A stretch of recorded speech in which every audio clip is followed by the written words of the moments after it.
بسم اللہ الرحمن الرحیم۔ السلام علیکم۔ کیپٹل ٹاک میں خوش آمدید۔ آج ہماری قومی اسمبلی میں حکومت اور اپوزیشن کے درمیان بہت گرما گرمی ہوئی۔ گرما گرمی کی وجہ تھی کراچی میں لوڈ شیڈنگ، اور ہم بھی اس پر آج حکومت اور اپوزیشن کے نمائندوں کو بلا کے ایک بہت گرما گرم پروگرام کر سکتے ہیں۔ لوڈ شیڈنگ واقعی ایک بہت اہم مسئلہ ہے، لیکن اس وقت ہمیں کچھ اور بھی مسائل کا سامنا ہے، بلکہ مسائل کہنا غلط ہوگا، خطرات کا سامنا ہے۔ اور خاص طور پہ جو آنے والے 2 مہینے ہیں، آنے والے 8 ہفتے ہیں، ان میں 2 بہت بڑے خطرات جو ہیں ان کا ہمیں سامنا ہوگا، اور اس کے لیے ہمیں پوری قوم کو خبردار کرنا چاہیے۔ اور شاید اسی لیے آج وزیر اعظم عمران خان صاحب جو ہیں انہوں نے بھی جو عید قربان ہے اس کے حوالے سے وارن کیا ہے کہ اس کو سادگی سے منایا جائے۔ تو یہ جو آنے والے 2 مہینے ہیں، اس میں 2 بڑے خطرات کا ہمیں سامنا کرنا پڑے گا۔ ایک تو عید قربان پہ کرونا وائرس کا حملہ جو ہے اس میں شدت آنے کا خطرہ ہے، اور اس کے ساتھ ہی ساتھ جو موسم برسات ہے جو کہ شروع ہونے والا ہے بلکہ ہو چکا ہے، اس میں ٹڈی دل کا ایک بہت بڑا حملہ ہو سکتا ہے، جس میں کہ ہماری فصلوں کی تباہی کا خطرہ ہے۔ اور اگر ہماری فصلیں تباہ ہو گئی تو آپ جانتے ہیں پاکستان میں زرعی اجناس کا بحران پیدا ہو جائے گا اور مہنگائی کا ایک نیا طوفان آ سکتا ہے۔ تو آج ہم صرف ان 2 خطرات پہ بات کریں گے۔ سیاسی گرما گرمی بھی ہم اکثر بات کرتے رہتے ہیں، اس پہ آئندہ بھی بات کریں گے، لیکن آج ہم ان 2 بڑے خطرات پہ بات کریں گے۔ اور پروگرام کے پہلے حصے میں ہم بات کریں گے وفاقی وزیر منصوبہ بندی اسد عمر صاحب سے۔ قومی اسمبلی میں آج انہوں نے اپوزیشن کے بہت سے اعتراضات کا جواب دینے کی کوشش کی، لیکن ہم آج ان سے بات کریں گے کہ جو آج وزیر اعظم صاحب نے ایک قوم سے اپیل کی ہے کہ عید سادگی سے منائی جائے، تو اس کا پس منظر کیا اور دراصل خطرہ ہے کیا۔ بہت شکریہ اسد عمر صاحب، آپ نے ہمیں آج ٹائم دیا ہے۔ ہم آپ سے یہ پوچھنا چاہتے ہیں کہ آج جو وزیر اعظم نے خبردار کیا قوم کو کہ عید کے موقع پہ کرونا وائرس کے حملے میں شدت آ سکتی ہے، عید سادگی سے منائی جائے، تو عید کا اور کرونا وائرس کے حملے کا آپس میں کیا تعلق ہے؟ اس کا کچھ پس منظر سمجھائیے ہمیں۔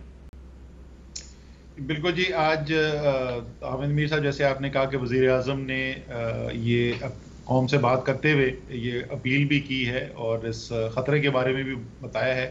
یہ وبا ہے کیا جی، یہ کیسے پھیلتی ہے؟ اب تو کئی ماہ سے یہ دنیا کے اندر پھیلی بھی ہے، تو ہم سیکھ گئے ہیں، دنیا والے سیکھ گئے ہیں۔ بنیادی طور پر آپس میں جتنی میل جول زیادہ ہوگا، جتنی کوئی بھی جگہ پر بھیڑ لگے گی، زیادہ تعداد میں لوگ ایک جگہ پر جمع ہوں گے، تو اور خاص طور پہ وہاں پہ زیادہ تعداد میں لوگ بھی جمع ہوں اور آپس میں فاصلہ بھی نہ رکھا جا رہا ہو، تو وبا تیزی سے پھیلتی ہے۔ یہ ساری دنیا کا تجربہ ہے، اور یہی ہم نے پاکستان کے اندر بھی دیکھا ہے۔ عید کی جو وہ بات کر رہے تھے، پچھلی عید کے اندر حالانکہ وزیر اعظم نے بار بار اس بات کی خود ذاتی طور پر اپیل کی تھی کہ دیکھیں اگر احتیاط نہیں کریں گے، اگر ڈاکٹر صاحبان نے جو ہمیں ہدایات دی اس پہ عمل نہیں کریں گے، تو خدا نہ خواستہ اس میں وبا کے پھیلنے میں اضافہ بھی ہو سکتا ہے۔ اور وہی ہوا، اس سے پہلے لوگ جو شاپنگ کے لیے نکلے اور جس طریقے سے عید منائی گئی، اس کے اندر بدقسمتی سے ایک بڑی تعداد میں لوگوں نے، سب نے نہیں لیکن بڑی تعداد میں لوگوں نے بد احتیاطی کا مظاہرہ بھی کیا، اور اس کی وجہ سے ہم نے دیکھا کہ اس کے بعد جو اگلے 2-3 ہفتے تھے اس کے اندر ہمیں وبا کے پھیلاؤ کے اندر تیزی نظر آئی، اپنے ہاسپٹل کے نظام کے اندر بھی نظر آئی۔ اور اس کا میں متبادل بھی بتا دوں کہ جب احتیاط برتی جاتی ہے تو اس کا فائدہ بھی ہم نے دیکھنے میں آیا ہے۔ رمضان جب شروع ہو رہے تھے تو تراویح کے اوپر بہت بات ہوئی، اور امریکہ سے لے کے آسٹریلیا تک اس کے اوپر آرٹیکل بھی لکھے گئے اور لوگوں نے تبصرے کیے، لیکن ہم نے یہ دیکھا کہ زیادہ تر مسجدوں کے اندر لوگوں نے حفاظتی جو احکامات تھے ان پہ عمل کیا، فاصلہ رکھا اور جو احتیاط تھی اس کو فالو کیا، اور نتیجتاً ہم جب واپس جا کے ڈیٹا کو دیکھتے ہیں تو ہمیں نظر آتا ہے کہ ان تراویح کی وجہ سے اور اس مساجد کے اندر جس طریقے سے لوگ گئے، تو ہمیں کوئی بہت زیادہ وبا کے پھیلاؤ کے اندر تیزی اس کی وجہ سے نہیں نظر آئی۔ تو بنیادی بات یہ ہے، احتیاط کریں گے، حفاظتی ہدایات پر عمل کریں گے تو زندگی کا پہیہ چلتا رہے گا، اور ہم اور ہمارے پیارے محفوظ بھی رہیں گے۔ خدا نہ خواستہ بد احتیاطی ہوگی تو اس کی قیمت بھی ادا کرنی پڑے گی۔ تو یہ جو وزیر اعظم کہہ رہے ہیں کہ عید سادگی سے منائی جائے، تو اس کا کیا مطلب ہے؟ یعنی لوگوں کو ذرا مطلب سمجھائیے، اور یہ بھی بتائیے کہ یہ جو آپ کہہ رہے ہیں کہ آپ عید کے دنوں میں کہیں اکٹھے نہ ہوں، تو کیا عید سے پہلے لوگ جو ہیں وہ مویشی منڈیوں میں جا کے جو جانور کی خریداری کرتے ہیں تو اس میں بھی احتیاط کرنی چاہیے؟ جی بالکل، تین مختلف اس میں اہم چیزیں ہوں گی جن کے اوپر لوگوں کی جو طرز عمل ہے اس پر دار و مدار ہوگا کہ آگے کیا ہوتا ہے۔ پہلی تو جیسے آپ نے کہا کہ جو منڈیاں لگیں گی، لوگ وہاں پہ خریدنے کے لیے جاتے ہیں، یہ تو فیصلہ کر لیا گیا ہے کہ بڑے شہروں کے اندر منڈی نہیں لگائی جائے گی، لیکن باہر بھی جو لگائی جائے گی اس کے اندر بڑے خصوصی طور پہ احکامات دیے گئے ہیں کس طریقے سے وہاں پر کاروبار کرنا ہے اور لوگوں نے جانا ہے۔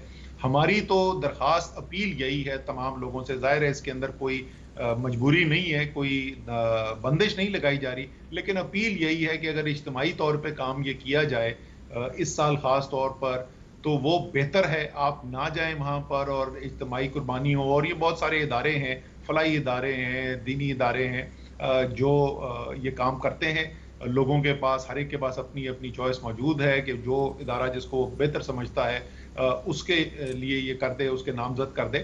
تو ایک تو سب سے بہتر طریقہ تو وہ ہے، لیکن اس کے علاوہ باوجود اگر آپ کرنا بھی چاہتے ہیں تو منڈیوں کے اندر جب آپ جائیں تو بہت زیادہ بھیڑ وہاں پہ لگنے نہیں دے گی انتظامیہ، اور آپ بھی تعاون کریں انتظامیہ کے ساتھ، ایسا نہ ہو کہ وہاں پر بد احتیاطی ہو۔ پہلی چیز تو یہ ہے۔ دوسری، عید کی نماز۔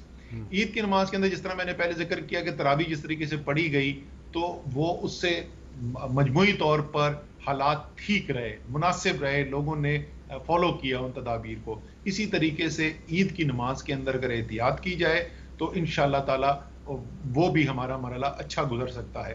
اور تیسری چیز جو ہے عید ملنا۔ عید ظاہر ہے ہم لوگوں کو ساری زندگی کی عادت ہے، بغل گیر ہوتے ہیں ایک دوسرے سے، 3 دفعہ عید ملی جاتی ہے، تو وہ احتیاط کی جائے۔ اس دفعہ جو ہے وہ ظاہر ہے وہ کوئی ہمارے دین کا حصہ نہیں ہے، وہ ایک روایت ہے، اور دین کے احکامات بھی یہی ہیں، حدیث بھی یہ کہتی ہے کہ انسان کی جو اپنا جسم ہے اور جو اس کے گرد و نواح میں جو لوگ ہیں وہ بھی اس کی ذمہ داری، یہ بھی اللہ تعالیٰ کی دین ہے۔ تو ایک جب ہدایات دی ہیں ڈاکٹروں نے اور ہمیں نظر آتا ہے کہ بغل گیر ہونے سے، مصافحہ کرنے سے نقصان ہوتا ہے، تو اس سے گریز کرنا بھی یہ ہماری ایک ذمہ داری ہے بحیثیت ایک انسان اور مسلمان، کہ ہم اس کا بھی خیال رکھیں۔ اسد عمر صاحب، تھوڑے دن پہلے 3-4 دن پہلے این سی او سی میں ایک بریفنگ تھی اور اس میں آپ یہ بتا رہے تھے کہ جو کرونا وائرس ہے اب آہستہ آہستہ اس کے کیسز کم ہو، اور میں نے بھی آج ایک پرائیویٹ لیبارٹری سے پتہ کیا، وہ بھی یہی کہہ رہے تھے کہ اب ان کے پاس پیشنٹس کم آ رہے ہیں، ٹیسٹ کرانے والوں کی تعداد بھی کم ہو رہی ہے۔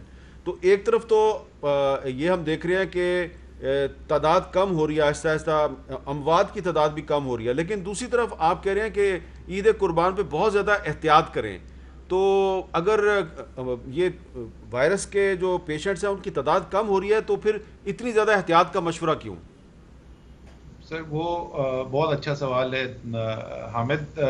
دیکھیں، اموات کی تعداد میں کمی یا ہسپتال میں جو مریض جا رہے ہیں وہ کمی، وہ اس لیے نہیں ہو رہی کہ وبا دنیا سے آہستہ آہستہ ختم ہوتی جا رہی ہے۔ اسی خطے کے اندر ہمارے بالکل اگر آپ ہمسایہ ملک دیکھیں بھارت میں، تو وہاں پر اس وقت کیسز سب سے زیادہ جو ان کے پہلے جتنے ہوئے ہیں اس سے کہیں زیادہ ہو رہے ہیں۔ اسی طریقے سے اموات وہاں پہ پہلے سے سب سے زیادہ ہو رہی ہیں۔ بنگلہ دیش کے اندر تیزی سے بڑھنا شروع ہو گیا ہے۔ ایران جہاں پر پہلے کم ہو گیا تھا وہاں دوبارہ بڑھنا شروع ہو گیا ہے۔ تو یہ وبا کی میں جو آپ کو نسبتاً کمی اس وقت نظر آ رہی ہے، الحمدللہ اللہ تعالیٰ کی یہ بہت بڑا کرم ہے۔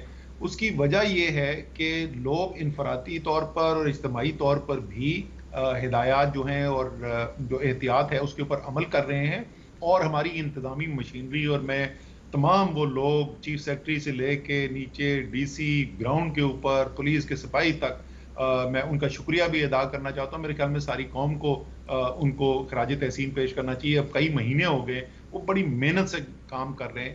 تو یہ مجموعی طور کے اوپر انتظامی کارروائی، حکومت، عوام کے اشتراک سے 100% درست نہیں ہے، ابھی اس میں اور بہت بہتری کی گنجائش موجود ہے، لیکن یہ جو کام آپ نے کیا ہے، طرز عمل ہم نے کیا ہے، اس کی وجہ سے کم آ رہی ہیں۔ اگر ہم یہ طرز عمل بدل دیں گے، اگر ہم واپس اسی طریقے پہ چلے جائیں گے جس طریقے سے ہم ایک عام اپنی زندگی گزارتے ہیں، تو یہ ہم نے صرف 1-2 ملک نہیں، ہم نے دنیا میں دیکھا ہے جہاں پر بد احتیاطی شروع ہوتی ہے وہاں دوبارہ کیسز بڑھنے شروع ہو جاتے ہیں۔ اس لیے احتیاط کی ضرورت ہے۔ اب ایک این سی او سی کے حوالے سے ایک اور سوال بڑا اہم ہے، اور یہ سوال جو ہے یہ بہت سے لوگ مجھ سے پوچھتے ہیں، کیونکہ میں نے 1-2 دفعہ وہ جو اجلاس اٹینڈ کیا ہے، وہاں پہ میں نے دیکھا ہے کہ آپ کی اور صوبوں کی بڑی اچھی ورکنگ ریلیشن شپ ہے، خاص طور پہ آپ کی اور چیف منسٹر سندھ مراد علی شاہ صاحب کی بہت اچھی ایک انٹیمیسی نظر آتی ہے, آپ ایک دوسرے کے ساتھ بڑے اچھے طریقے سے بات کر رہے ہوتے ہیں. لیکن جب ہم وہاں سے باہر آتے ہیں تو پھر ایسا لگتا ہے کہ فیڈرل گورنمنٹ اور سندھ حکومت ایک دوسرے کے خون کے پیاسے ہیں. تو این سی او سی میں آپ بہت اچھے ہوتے ہیں ایک دوسرے کے ساتھ, باہر نکل کر اتنی دشمنی کیوں نظر آتی ہے جو آج قومی اسمبلی میں بھی نظر آ رہی تھی؟ اچھا, میں ظاہر مراد علی شاہ کے ساتھ بھی بڑی اچھی کنسٹرکٹیو مثبت ہمارا ورکنگ ریلیشن شپ وہاں پر چلتا رہا ہے. ساتھ ہی ساتھ جام صاحب جو ہیں وہ چلے, وہ ہمارے اتحادی ہیں, ان کے ساتھ بھی بڑی اچھی مثبت ورکنگ ریلیشن شپ رہی ہے. لیکن میں 2 اور لوگوں کو میں اکنالج کرنا چاہوں گا, وزیر اعظم آزاد جموں اینڈ کشمیر اور چیف منسٹر گلگت بلتستان جو ابھی 24 کو ٹرم ختم ہو گئی ہے, وہ دونوں مسلم لیگ نون کے ہیں, اور وہاں سے بھی ہمیں کوئی ایک دفعہ مجھے کسی قسم کی شکایت نہیں ہے, کوئی ہمارے آپس میں ہم آہنگی کم نظر آئی ہو یا ہمارے جو فیصلے ہیں اس کے اندر عمل درآمد کے اندر ہمیں کوئی مسئلہ نظر آیا.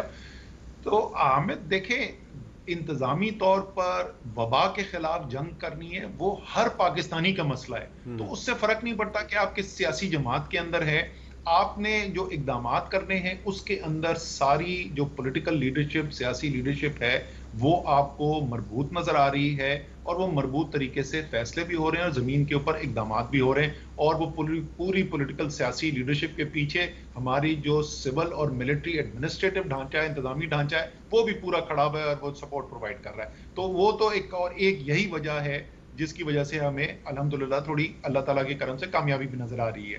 لیکن یہ سیاسی ملک ہے یار, جمہوری ملک ہے, یہ نہیں ہو سکتا. پاکستانیوں کی خواہش مجھے یہ لگتی ہے کہ پاکستان میں جمہوریت تو ہو لیکن سیاستدان اور سیاست نہ ہو.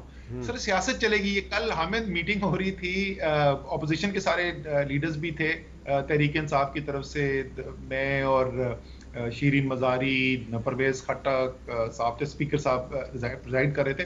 تو وہاں پہ بھی میں نے یہ کہا تھا کہ دیکھیں یہ نہیں ہو سکتی کہ جے آئی ٹی کی رپورٹ آئے اور تحریک انصاف اور پیپلز پارٹی جو ہیں ایک دوسرے کے اوپر ٹکا کے مخالفت نہ کرتے ہوئے نظر آئے. لیکن اس سے گھبرانا نہیں چاہیے. ٹھیک ہے, کورونا کے اوپر بھی جو ہے ٹی وی پہ آ کے بیان بڑی سیاست ہوتی ہے, لیکن عملی طور پہ میں عوام کو یہ بتانا چاہتا ہوں کہ سب لوگ مل کے کام کر رہے ہیں. ٹھیک ہے, یہ آپ نے اچھی بات کی ہے کہ گھبرانا نہیں چاہیے. تو سیاست میں تو پھر اختلاف بھی ہوتا ہے, تو میں بھی تھوڑی سی آپ کے ساتھ سیاست کرنے لگا ہوں. یہ آج کل آپ کا سوشل میڈیا پہ ایک پرانا کلپ بڑا چل رہا ہے. میں نے سوچا کہ کسی دن آپ سے ملاقات ہو یا آپ ہمارے پروگرام میں تشریف لائیں تو آپ سے ذرا پوچھ لیں کہ ابھی بھی آپ کو اپنے یہ الفاظ یاد ہیں. آپ نے کہا تھا کہ میرے یہ الفاظ یاد رکھو, ذرا سنیں آپ نے کیا کہا تھا. ابھی آپ کی حکومت نہیں بنی تھی.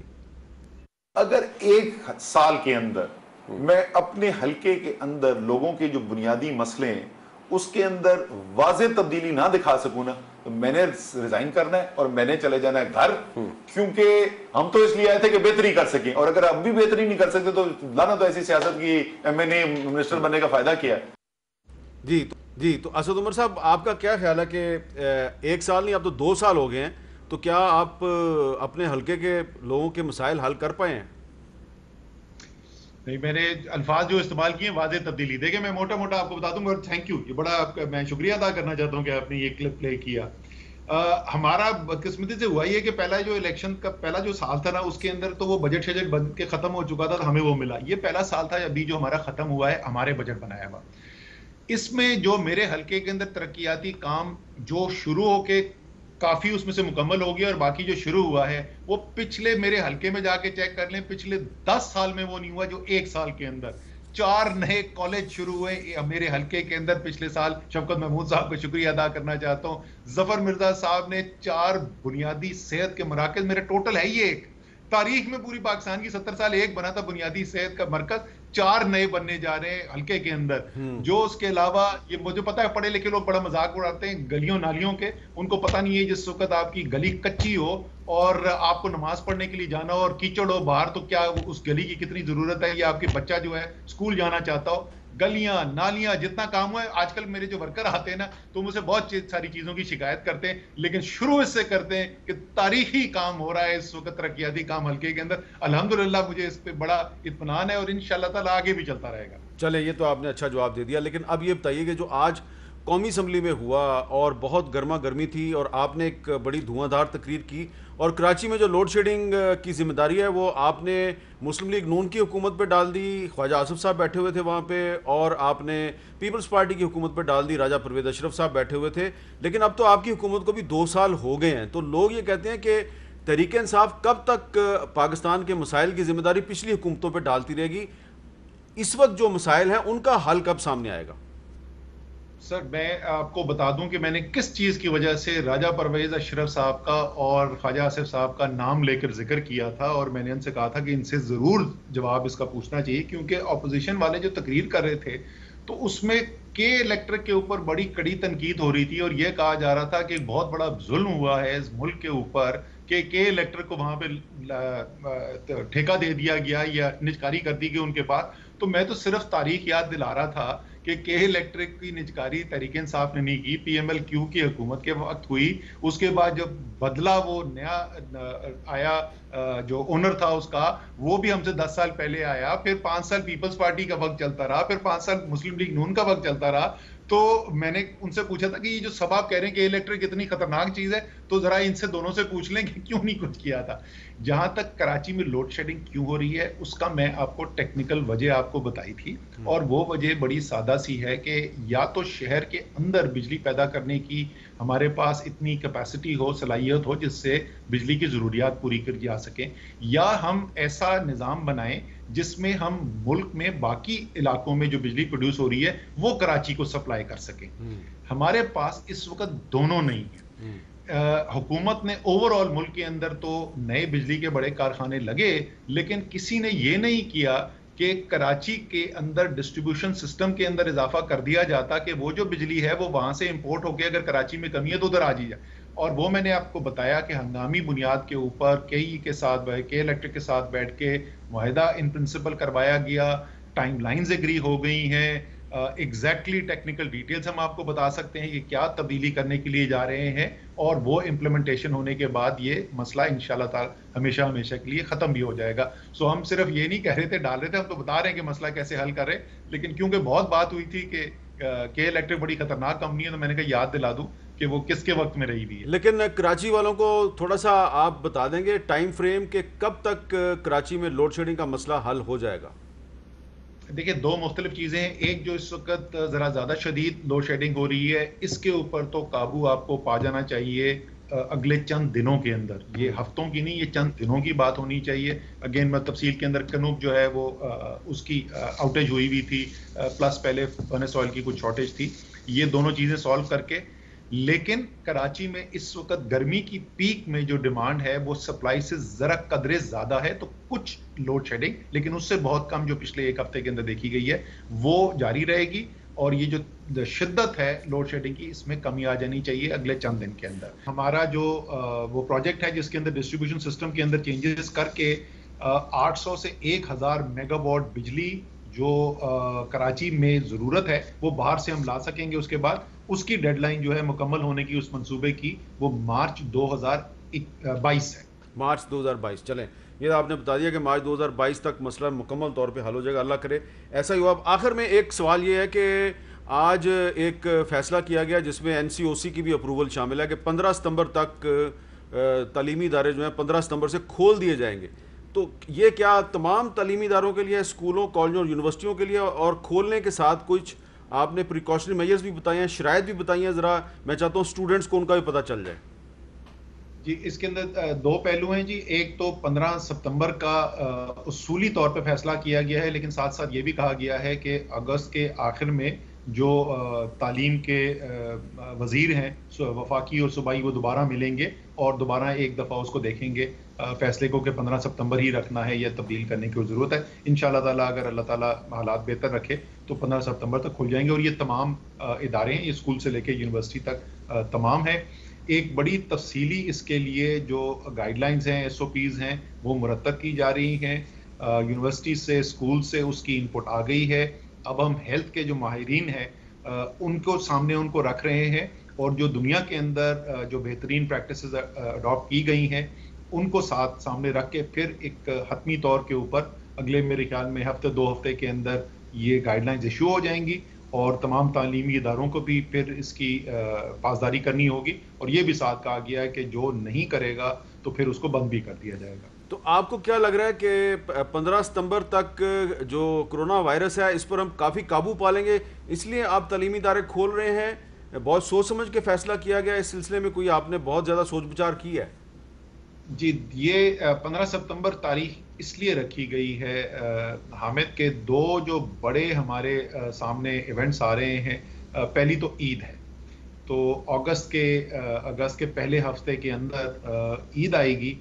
وہ دیکھنا ہوگا، جیسے پہلے ہم نے تفصیلی بات کی کہ وہ مرحلہ کس طریقے سے گزرتا ہے اور کتنا پاکستانی حفاظتی تدابیر اپناتے ہیں۔ اور اس کے بعد ہمارا عاشورہ آئے گا، محرم ہے جس کے اندر مجالس ہوتی ہیں اور عزاداری کے جلوس بھی نکلتے ہیں۔ وہ ایک ظاہر ہے ایک بہت بڑا مرحلہ ہوگا کہ اس کو کس طریقے سے کرونا کے حالات کو دیکھتے ہوئے حفاظتی تدابیر کے ساتھ ساتھ لوگ اپنا جو ان کی عقیدہ ہے اس کے مطابق کام بھی کر سکیں، لیکن ساتھ ساتھ بیماری بھی نہ پھیلے۔ وہ ہے اگست کے آخر کے اندر، اس لیے 15 ستمبر کی ڈیٹ رکھی گئی ہے۔ خدا نہ خواستہ اگر حفاظتی تدابیر پر عمل نہیں ہوا تو جیسے ہم نے کہا اور وزیر اعظم نے کہا کہ اس بات کا خطرہ ہے کہ دوبارہ سے وبا تیزی سے پھیلے، اور اسی لیے وہ یہی لکھا گیا ہے کہ دوبارہ اگست کے آخر میں اس کو ایک دفعہ ریویو کیا جائے گا فیصلے کو، اور تاکہ اگر حالات اچھے چل رہے ہوں گے تو 15 ستمبر کو کھول دیا جائے، ورنہ خدا نخواستہ اگر کوئی ضرورت ہے تو مزید اس کے اندر تاخیر کی جائے۔ بہت بہت شکریہ اسد عمر صاحب۔ ایک خطرہ ہم نے ناظرین ڈسکس کیا ہے، اور وائرس کا خطرہ ہے جو عید الاضحیٰ پر دوبارہ جو ہے وہ دوبارہ آپ کے سامنے آ سکتا ہے، اور آپ کی جو عید کی خوشیاں ان پہ حملہ آور ہو سکتا ہے۔ لیکن اس کے ساتھ ہی ساتھ دوسرا خطرہ جو ہے وہ ٹڈی دل ہے، اور اس کا حملہ تو پہلے ہی ہو چکا ہے، لیکن ایک نیا حملہ بھی ہونے والا ہے، اور وہ یہ برسات کا موسم جیسے ہی اس میں شدت آئے گی تو وہ حملہ جو ہے وہ شروع ہو جائے گا۔ اور اس سلسلے میں آج اسلام آباد میں جو نیشنل لوکسٹ کنٹرول سینٹر ہے وہاں پر غیر ملکی سفیروں کو ایک بریفنگ دی گئی، اور اس بریفنگ میں وفاقی وزیر فار فوڈ سیکیورٹی جناب سید فخر امام بھی موجود تھے، اور انہوں نے بھی اس بریفنگ میں حصہ لیا۔ تو یہ خطرہ جو ہے یہ کتنا سنجیدہ ہے، کتنا اہم ہے، اس سے ہم کیسے نپٹیں گے، اس پہ بات کریں گے سید فخر امام صاحب سے وقفے کے بعد۔